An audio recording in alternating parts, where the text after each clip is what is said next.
I see a lot of people asking for help in making their first character for Dungeons & Dragons. They can come up with a little backstory and a character concept pretty easy, but the rest, the mechanical aspect of the system, is actually pretty daunting.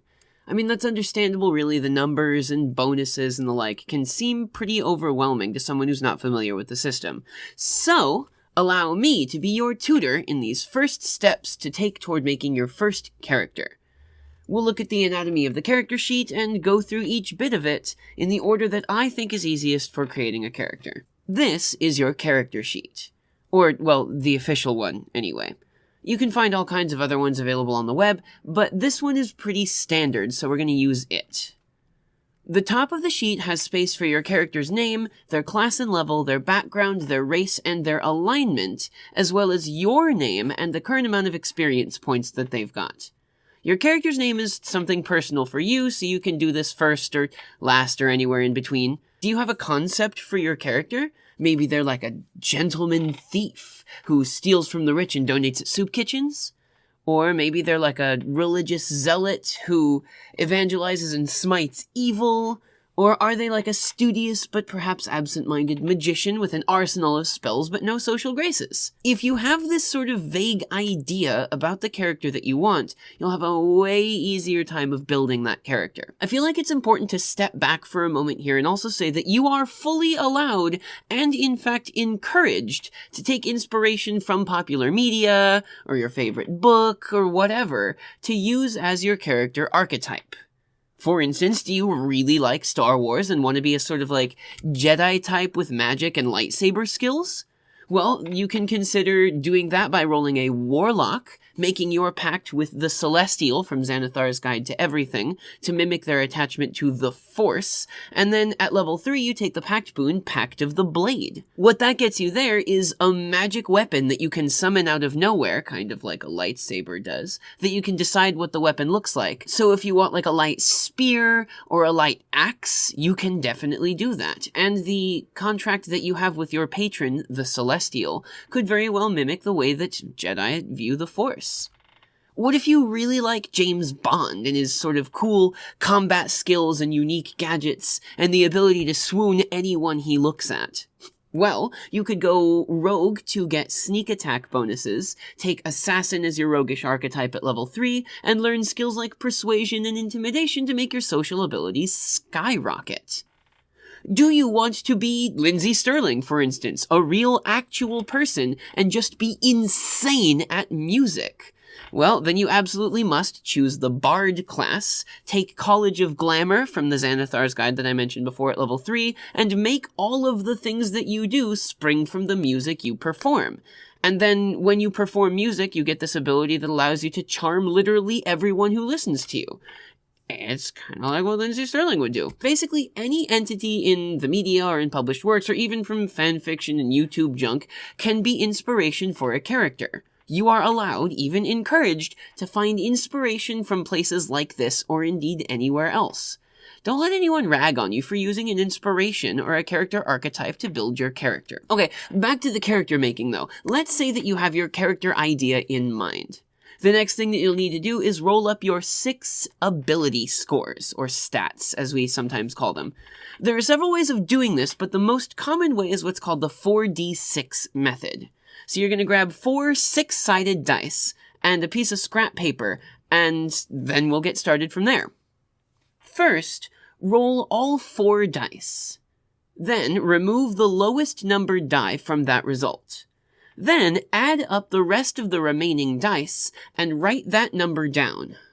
Do this process 6 times, so you have 6 separate numbers. Next, look at the names of the stats that you've got. You have strength, which is your measure of your character's musculature and physical lifting and striking ability. This is the stat that kind of governs your ability to climb a rope, carry a wounded ally, grapple a foe, swim upstream in a river, and do damage with a melee weapon. The higher this value is, the more damage you'll do with weapons that are designed to be swung at an enemy and do damage based on the impact, be it an axe that chops, a club that smashes, or a spear that impales. Bruiser-type characters who will spend a lot of time in close range with their opponents will benefit from this being a pretty high score because it'll make you do more damage to them. This benefits attack rolls and damage rolls with melee weapons directly. Next up, you have Dexterity, which is the fine motor skills of your character. This governs their balance when they're walking on a narrow ledge, their control over like a lockpick when they're trying to open a tricky mechanism, their nimbleness when they're tumbling or dodging to avoid attacks and damage, and their aim with ranged weapons. The higher this value is, the more likely your character will be able to use their spatial awareness to dodge attacks and be more accurate with their ranged attacks. This affects attacks and damage rolls with ranged weapons and weapons that have the finesse quality directly, as well as your armor class, which we'll get to later. Constitution is the measure of how hardy and stable your character is. It's the sort of fortitude of the character to resist poison, to be able to drink lots of alcohol, to shrug off the effects of an undead's chilling negative energy touch, to run long distances, to survive in inclement weather for long periods, and to simply take more damage before you fall unconscious. The higher this score is, very straightly, the more HP your character will have, because it's directly related to that number. Intelligence is the measure of how well learned and studied your character is.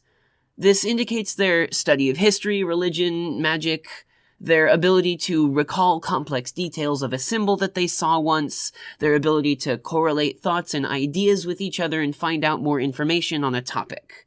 The higher this value is, the more your character will succeed at knowing things that they've either heard, been instructed in, or studied. Wisdom is the measure of how well a character can make sense of things. Unlike intelligence, wisdom is a sort of innate, unlearned, and almost untrainable sense of how things are in the world. It's tied in with empathy, the ability to notice things that would sort of go overlooked by other people, and the ability to put pieces of like a broken thing back together using the logic that it should be there. It's the difference between having studied the moves of famous chess games and actually playing the game. The higher this value, the less likely you are to be caught surprised by enemies, and the more likely you're going to be able to sense the motives and emotions of other people. This is directly tied to your stat for passive perception. Lastly, you have charisma, which is the measure of how other people see your character. This could be sort of physical attractiveness that they have, but it's not limited to that. This is how mean they can seem, or how sympathetic, or how charming, or how persuasive, or how regal they can be. This is the stat that governs making successful speeches and performances, hitting on that cutie at the tavern, and telling an enemy that they need to lay their weapons down, or you will single-handedly flay the skin off their living flesh, whether you mean it or not. So, for each of these stats, let's go ahead and temporarily assign one of the numbers that we rolled a little bit ago. This is temporary because the race you choose will likely affect several of these numbers, so you should do it on your scrap paper first before you put it on your actual character sheet. We'll need to choose a race for the character next, so let's look at those choices. There are 9 basic races in the player's handbook, and several of them have these special sort of sub-races that you can choose from. I'll be doing another video in the future on all of the racial choices for characters, including stuff from Volo's Guide to Monsters that will allow you to play a sort of monstrous character as well. But for now, let's choose between the ones that are in the player's handbook. So dwarf, elf, half-elf, human, gnome, halfling, tiefling, half-orc, and dragonborn. Check what the racial bonuses to your stats are, and add them to the temporary ones that you have written down. That'll make these your permanent stats. Those numbers go in the small ovals on the sheet, and then the bigger box around that oval is where your modifier for that value goes, since it's the thing that you're going to be using more often. For your ability scores, a value of 10 or 11 is +0. 12 to 13 is +1. 14 to 15 is +2, and so on. And then going downwards, 8 to 9 is -1. 6 to 7 is -2, and the like from there. Go ahead and just take a look at the table that's on the screen right now if you'd like. Go ahead and fill these out. As a race that you pick will often give you a language as well. Note that on your scrap paper. Next, you're going to choose a background. Backgrounds will often give you proficiency in 1 or 2 skills, possibly also proficiency in some kind of tool set, and one kind of story-type ability. Go through the list of them and choose the one that matches your character concept best, noting the skills and other proficiencies that you're granted on that sheet. Sometimes you actually even get more languages here from your background. Finally, let's get to your character class. This is where the meat and potatoes of your character will actually come from. Choose the class that you think fits best with your character concept and write it down on top of the sheet. You're always level 1 to start unless your GM tells you to start at a higher level, so for now we're just going to write down at level 1. And with that, the top of your sheet is filled up, because of course, starting at level 1, you have 0 experience points. Next up, at level 1, your proficiency bonus is always +2. This will go up as you level up as well, so a class that you've chosen gives you proficiencies in several things. The first of note is which saving throws you get. Check the boxes next to the 2 that your class gives you, and then write the numbers that apply to them in all of the blanks. Any saves with which you are not proficient are simply the modifier for that ability. So your strength save would be your strength modifier. Your constitution save would be your constitution modifier. And any with which you are proficient, add your proficiency bonus to that, so it would be 2 higher than whatever you've got there now. This is the same for skills as well. Your class's list of skills from which you can choose will also tell you how many you are allowed to choose at level 1.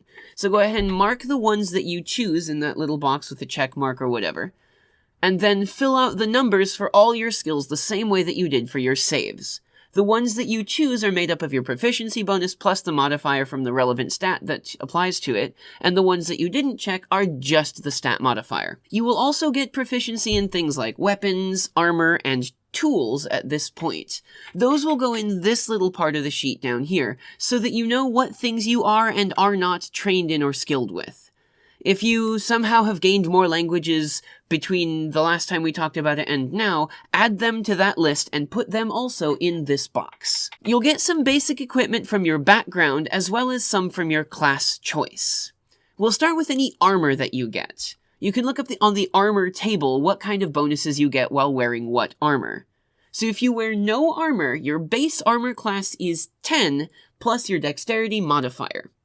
Putting on armor will change your base armor class depending on the type that you choose.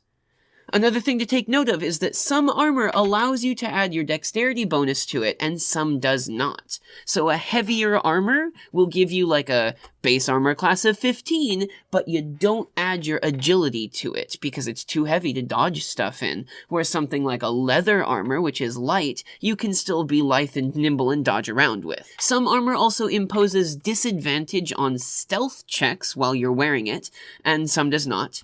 Because, of course, big, heavy, clanky metal armor is going to be harder to sneak around in.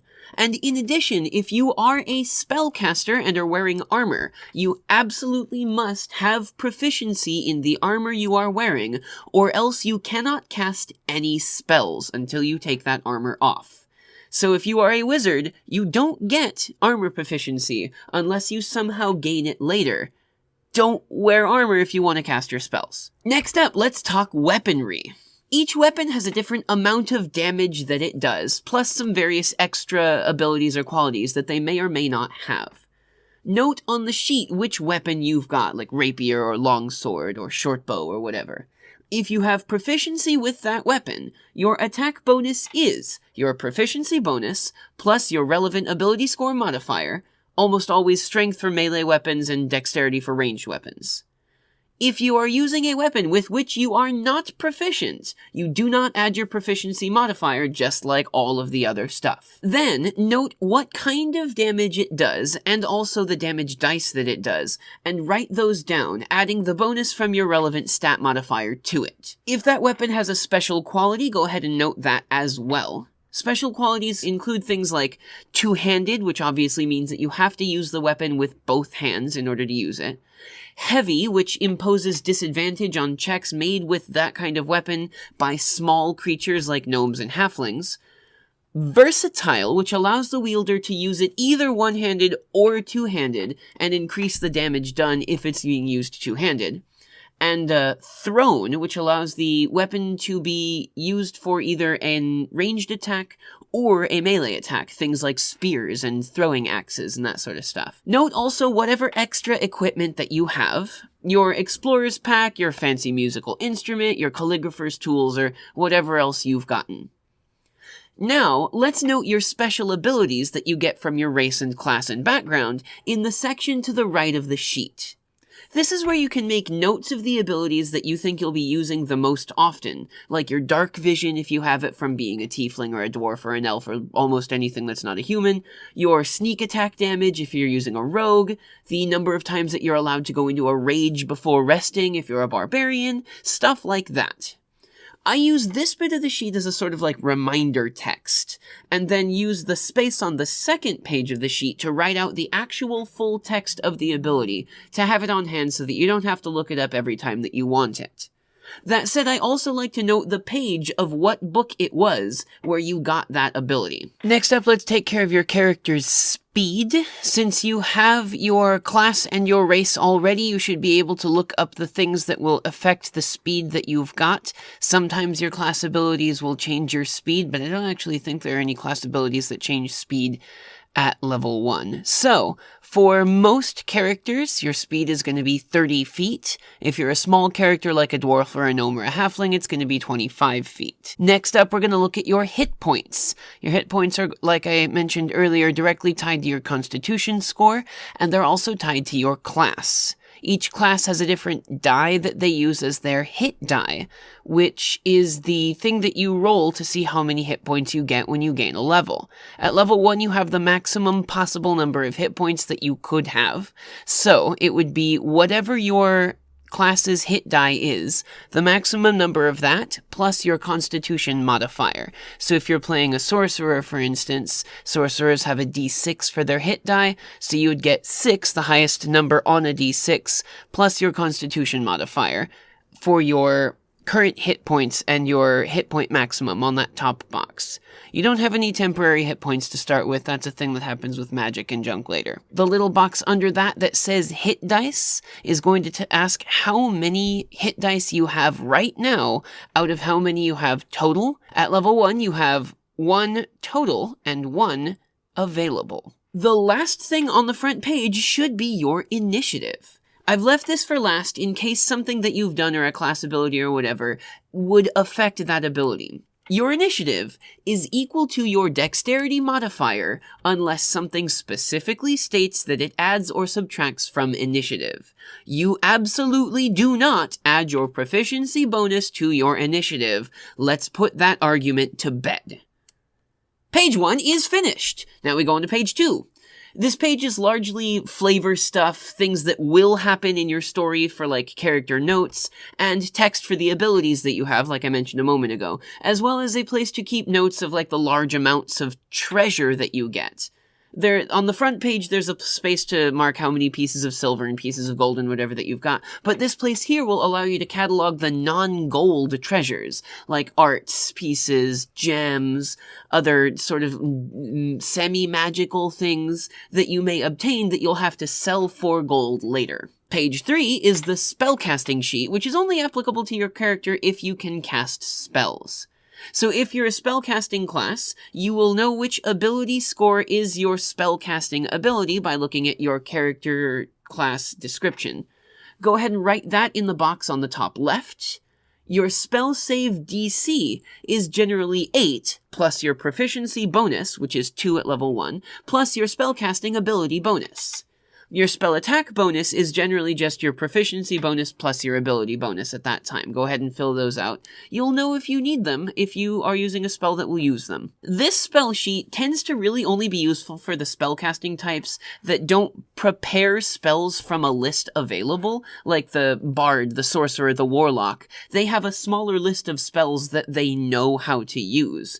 But things like the cleric and the druid and other divine spellcasters gain access to spells that they choose each time they sleep from a huge list of spells that absolutely will not fit on this sheet. So, The way that works for prepared spells is we'll just let you figure out the better way for that. Maybe there's plenty of utilities online that will allow you to print the entire cleric spell list or something like that, and then just put check marks with erasable pen or whatever in the ones that you have prepared for that day. That being said, write down the spells to which you have access in the cantrips and spell level 1 area, since as you're level 1, you're not going to have anything higher than that, and then write in how many spell slots you have for level 1 based on your character class. Whenever you use a spell from that level, you go ahead and just make a mark in the slots expended box for your reference to show you how many you've got left until you have to rest and get them back. Et voila! You have a fully functioning character sheet. You are ready now to sit at your table and roll those dice, slay those kobolds, and save the farmer's daughter or whatever that you're doing in your first session. Go forth and be a hero, adventurer. Create the legend that will follow your name throughout the ages. Oh gosh, thanks so much for watching, you guys. I hope this video was useful to you. With any luck, you're already in a group of people and ready and raging to play. Of course, the order in which I did these parts to building the character is not the be-all, end-all order in which you absolutely must do them. It's just the way that makes the most sense for me. Do you have more questions? Do you want to tell me that I did the whole thing wrong? Do you want to express your undying appreciation for everything that I've done for in your life? If you want to, you can do all of those things either here in the comments section or at the Discord server, which is down in the description box. If you appreciate the time and effort spent to make this and other character building videos on my channel, you could support me a little more. Don't hesitate to stop by the Patreon link that's down in the description box as well. So drop by and say hello. As always, friends, thank you so much for watching, and happy rolling.